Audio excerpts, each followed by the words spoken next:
So what I've got for you today is a freestyle improv poem that I recorded today. It's called Stuck Inside My Mind, and it came to me in a wave, and I had to pull over the car and just express. Bit of a topic warning, content warning, trigger warning. It is intense. But I'm sharing it with you as a way to express the inner state that I was feeling at the time, as well as to sort of share with you some insights into the reality of healing, recovery, processing, and other things related to childhood trauma and all of these sort of things. So like I said, it is intense, so you know what you're getting into, but it's also pretty good, if I do say so myself. Either way, it's a journey. Enjoy. I feel stuck inside my brain. The anxiety's gone, but the pain still remains. My childhood on repeat, embodying the shame, fear, loneliness, self-blame. What remains but tears? What remains but fears? What remains but me staring into my own soul, trying to fill my own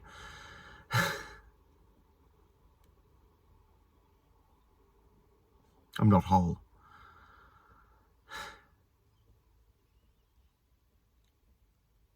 I'm wanting to see, I'm wanting to be, I'm wanting to move, I'm wanting to be free. But the pain, she has me. Or maybe it's the past me that she had. She grabbed me, held me, hurt me. I don't know me. All those things, are they a memory? Or are they a false lie? Gaslighting myself through the past memories of me. Trauma comes, trauma goes. What I'm left with, nobody knows. Just shit rhymes. Just me speaking to myself. Counting through times. Saving time. Stopping time. Because right now, I want to be here in this time. Now. Here. Now. Right now. What is it about now that feels so unsafe? Nothing's wrong. This place is fine. I am safe. But my mind, it feels like a waif. I'm weak. I feel unable to speak unless I'm alone, unless I'm holding this phone, unless I'm looking into my own eyes, unless I'm remembering what I despise. A lot of the time it's myself, the ways that I responded to things well beyond me. Her eyes who could see through me. I don't even know me. The things that I like, the things that I do I actually like them, or are they a response to you? To what you did, to what you said, to what you made me feel? My life's work is just to heal. What sort of life is that? What sort of a life is one in response? Reactive instead of proactive. Responding to triggers inside my body.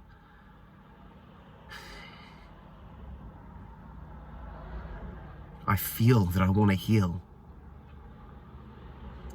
Not lie dead or turn over and keel.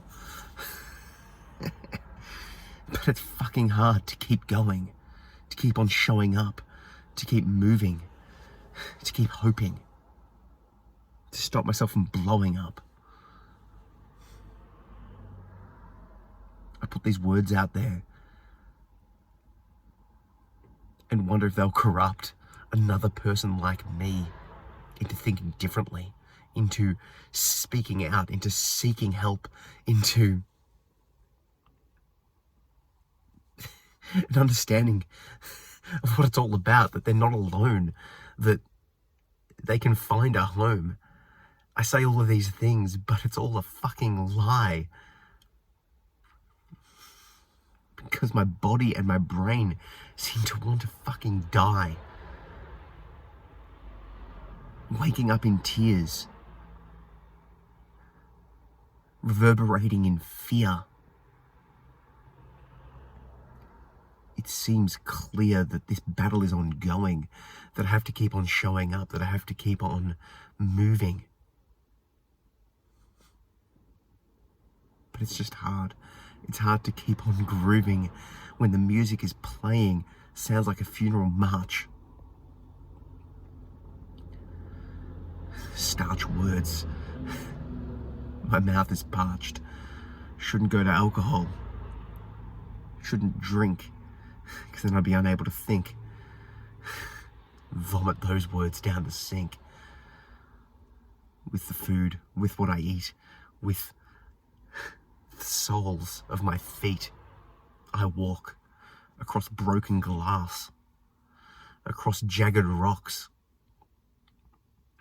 Raw skin, no socks, let alone shoes, let alone support and help. Who would break the news? Who would share such blues? Thank God that I have children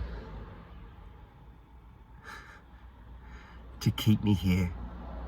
I have to remain to help them, to show them, to teach them how to tie their shoes, to hold them hand in hand, to walk them across the land, to carry them on my shoulders, to say, hey, look at life, it can be grand.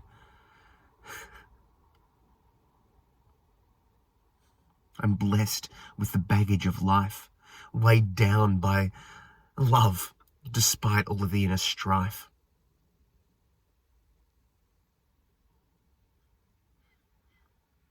I'm weighed down, but I wonder whether my father was also. He had me. He had my brother. Yet he fell. To another, to himself, to the trauma he had. Generational, it's cyclic. So then I wonder. I hold my kids up. I walk with them. I show them the way. But the way is blocked by my own dismay. They see it in my eyes. They see it in my tears. They see me suffering. They see my fears. And they know that they are part me, genetically, environmentally.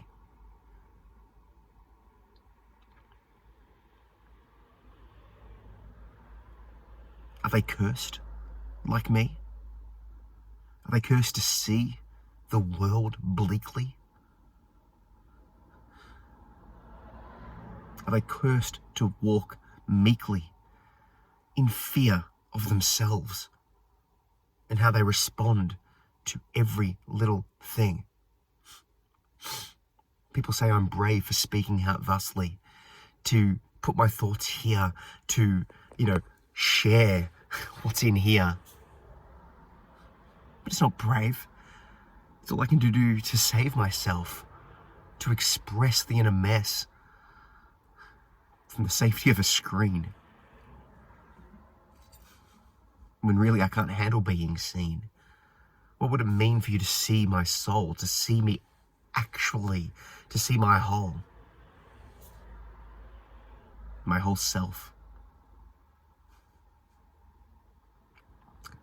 These words, my words, the pain, it needs to become my wealth because I can't handle doing anything else.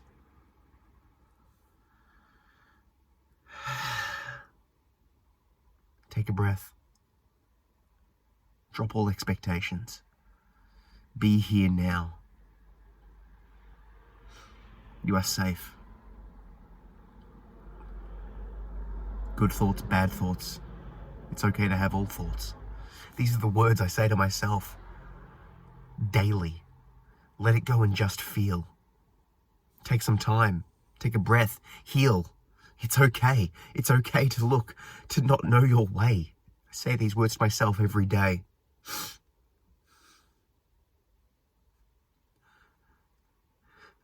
I say them in my head when I'm watching my kids play, when he's over there and I'm here and we're just a meter away. But I can't seem to breach that inner gap. I can't seem to take that step to have him and hold him and put him in my lap and hug him and say him it's okay. To say that it's just a day. That Daddy will be okay. Because I don't know. And yet I persist. I keep going. I keep trying to find my way. I keep trying to see the truth. So if you've listened all of this way, 10 minutes, turn this video off. Sit in the sun. Speak. Find a way to play, to make this day go your way. To slay. To play. Or at least just to allay some of the negativity. Keeping your brain at bay. See you next time. Hey. Hey there, podcast. Thanks for listening. I just wanted to take a few moments to give you a bit of an insight into the things I've got going on that you might want to check out. The first is my free 12-week email course called Hunt Your Own Shadow. Each week, you'll be sent an exclusive guided audio track, introspective contemplation, and expansion challenge, all with the goal of helping you to identify and release the limiting beliefs that no longer serve you. You'll also have access to email coaching and a plethora of other resources. If you are keen, you can sign up via the link in the show notes.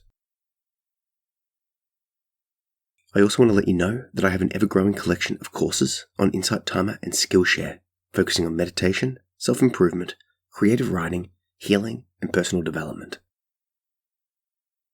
With thousands of students, engaged classrooms, and many 5-star reviews, these courses will transform your life, helping you move from surviving to passionately thriving. And as a bonus, on Insight Timer, I also have hundreds of free guided meditations and contemplations for you to enjoy. You can check out the links to my Skillshare and Insight Timer profiles via the links in the show notes. I've also published a bunch of books that you might like. How to Get Your Shit Together is quite literally the last self-help book you'll ever need.